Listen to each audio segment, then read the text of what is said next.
Hello, and welcome back to Bedtime Stories with Vice Vice Baby, where we will continue the journey of Uncle Wiggily. Story 15: Uncle Wiggily on roller skates. Well, what are you doing this morning? Asked Jimmy Wibblewobble, the duck boy, as he looked out of the front door of his house and saw Uncle Wiggily, the old gentleman rabbit, putting some gasoline in his automobile. Oh, I'm just going to take a little ride out in the country, said Uncle Wiggily.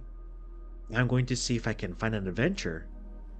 Nothing has happened since we found Susie's doll. I must have excitement. It keeps me from thinking about my rheumatism.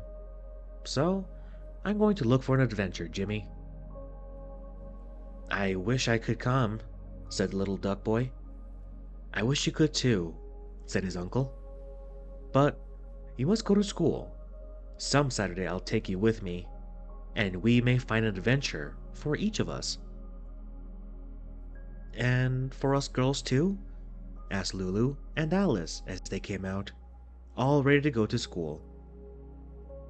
Alice has just finished tying her sky yellow green hair ribbon into two lovely bow knots. Yes, for you duck girls too, said Uncle Wiggily. But I will be back here when you come from school, and if anything happens to me, I'll tell you all about it. So, he kept on putting gasoline in his automobile until he had the tinkerum tankerum full, and then he tickled the hickory dickory dock with a mucilage, and he was all ready to start off and look for an adventure. So, Lulu and Alice and Jimmy went to school, and Uncle Wiggily rode along over the fields and through the woods and up the hill and downhill. Pretty soon, as he was riding along, he heard a funny little noise in the bushes. It was a sad little squeaking sort of noise, and at first, the old gentleman rabbit thought it made by something on his automobile that needed oiling. Then he looked over the side, and there, sitting under an old cabbage leaf, was a little mouse girl, and it was she who was crying. "Oh no!" exclaimed Uncle Wiggily.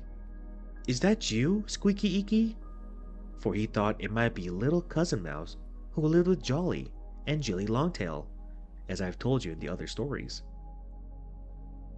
"No, I'm not Squeaky Eeky," said the little mouse girl. "But I'm cold and hungry, and I don't know what to do or where to go. Oh dear, boo-hoo." "Never mind," said Uncle Wiggily kindly. "I will take you in my auto, and I'll bring you to the house where the Longtail children live, and they'll take care of you." "Oh goody," cried the little mouse girl. "Thank you so much.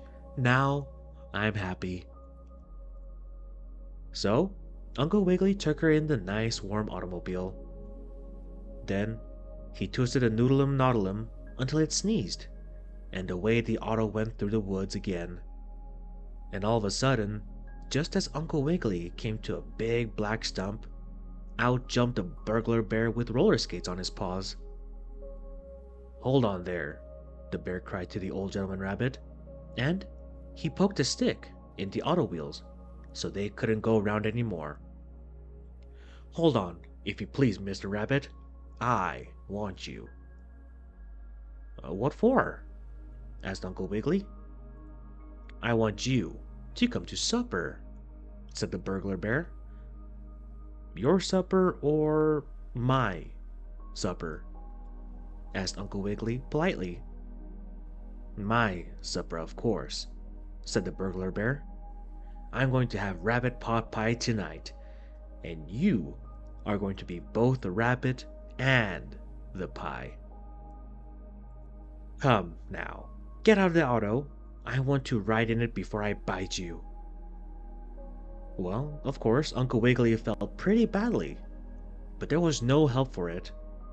He had to get out, and then the burglar bear, taking off his roller skates, got up into the automobile. "Oh, what nice soft cushions!" exclaimed the bear as he sank down on them.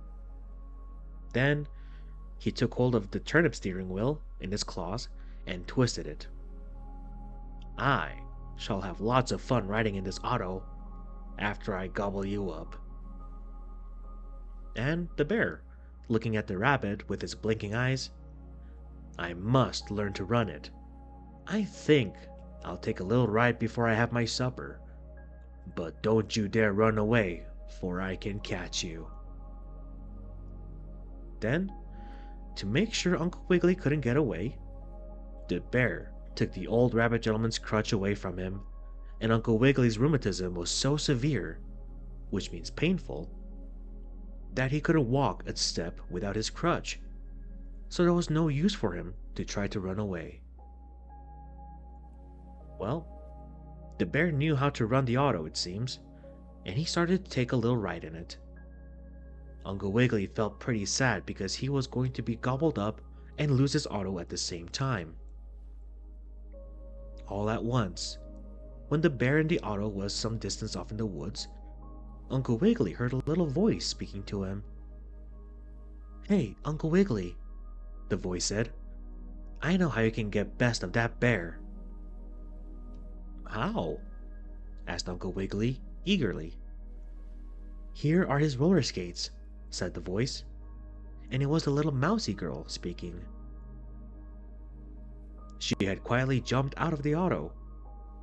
"Put on his roller skates," said the mousy, "and skate down the hill until you see a policeman dog.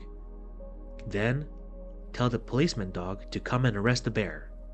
He'll do it, and then you'll get your auto back. You can go on roller skates even if you have rheumatism, can't you?"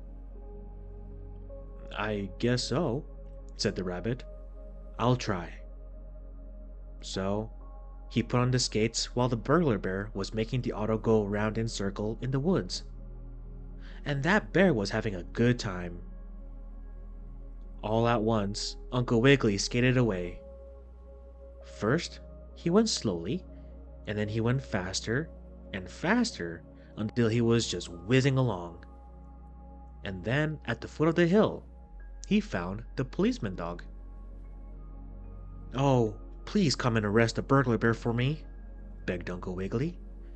"To be sure I will," said the policeman dog. So he put on his roller skates and skated back with Uncle Wiggily to where the bear was still in his auto. The policeman dog hid behind a stump. The bear stopped the auto in front of Uncle Wiggily and got out. "Well," said the burglar bear, smacking his lips, "I guess it's supper time now. I'm going to eat you. Come on and be my pot pie."